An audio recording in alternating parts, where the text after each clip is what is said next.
కేసీఆర్ ఏం చేయాలి అని అబద్ధాలు మాట్లాడతారు. నువ్వు మోసం చేసినావు.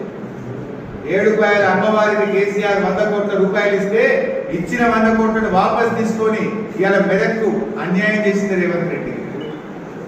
తప్పకుండా 7 రూపాయల అమ్మవారి ఉసులు తగ్గుతుంది. అమ్మవారికి అన్యాయం చేసినావు.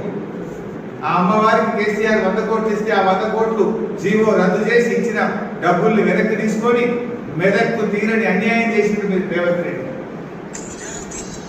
3 జిల్లాలు చేసింది కేసీఆర్. 3 ప్రభుత్వ మెడికల్ కాలేజ్ పెట్టింది కేసీఆర్.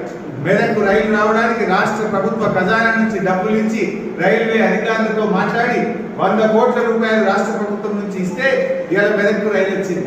మీరు పట్టించుకోలేదు. మెదక్ రైలు వచ్చిందంటే కేసీఆర్ 100 కోట్ల రూపాయలు ఇచ్చి భూసేకరణ చేసి శ్రద్ధ పెట్టి ఇవాళ కేసీఆర్ కృషితో మెదక్కు రైలు వచ్చింది. ఈ మెదక్ పార్లమెంట్ లో యూనివర్సిటీలు